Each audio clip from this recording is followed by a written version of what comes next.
Voices against corruption. Let the people speak. Hello and welcome to Primorg's public feedback series on corruption, called Voices Against Corruption. And we ask, do you think corruption is partly responsible for the brain drain we are experiencing in Nigeria? Definitely, corruption is actually part of it, because corruption has made it happen that our economy, not just our economy, but the system itself does not enable you to actually strive. So if it does not enable you to strive, definitely you would find a way to look for an environment that fosters whatever you want to achieve. And imagine somebody who suffer in a university, pay how many thousands of naira to be trained. And at the end of the day, if you don't have a person who will connect you to work in where you are skilled, trained to work, you can't get there. You can't, if there is a job opportunity, they will call 1 million to buy. An applicant looking for food to eat, you are asking him to bring 1 million before he can get a job. That is corruption. Then and such person, less than 1 million, he will get out of this country and get a better paid job and live well.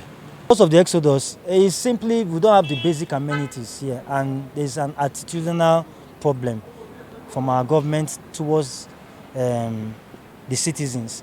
When the citizens see that they have no hope in the area of the government meeting their responsibility, they have to find the country that will give them hope.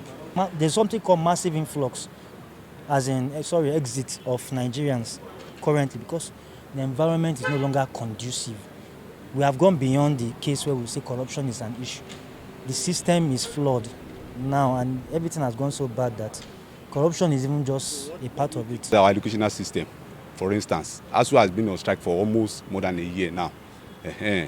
So to me, partly it may be corruption, but the major thing is lack of basic amenities that is causing brain drain. This in a corrupt system where we are both working, if you as an individual has the certificate and everything to work in an organization, and then they give it to somebody who doesn't, do you think you'll be willing to go to school in a country like Nigeria, hoping to develop yourself in a career path or something? Or even for you to get a better life, you prefer to move to abroad, or you go to Europe or America to go and establish such a business. So I want to agree with you that as a result of corruption, we are losing some of our professionals, especially the youth, because you have to think of better life there too.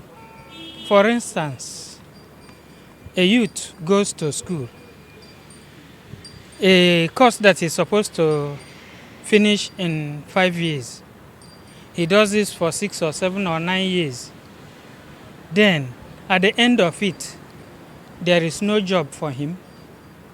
Maybe because he does not come from a particular tribe. Maybe because he does not have the money to buy the job. And such other things. So, you see, it doesn't encourage anybody to stay. Because each and every one of us is looking for an enabling environment where you can excel.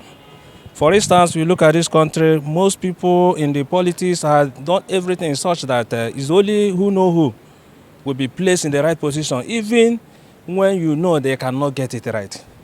The incompetent ones are there lying ways. Why they are doing it by connection? If I don't know you or you don't know me, you won't look at the fact that will this one give us the best? So corruption have contributed 90% of people living in this country. Everyone is looking for an enabling environment where you can excel. Corruption is part of it. Corruption is what brought about all these things. It's the fundamental, it's the baba for all the wala that's happening in this country. You know, corruption is not only when you steal money. There's moral corruption, there's the other corrupt practices going on in the civil service, in the government establishment and other places. So not only when you steal money that you are corrupt. A lot of people want to leave this country. Even as we are talking, if you go to the embassies now, it's crowded. They want to leave. And the worrisome aspect of this thing is that they are not going there for anything reasonable. They are just going there because they want to leave this country. They are not comfortable with all that's happening because of corruption. Corruption affects our educational system. Our people don't want to go to school again in Nigeria. Corruption affecting our business. Our people don't want to do business again in Nigeria. Nigeria. Corruption is affecting even our life, our security, most especially at this point in time. Primark's public feedback on corruption in Nigeria is produced with support from MacArthur Foundation.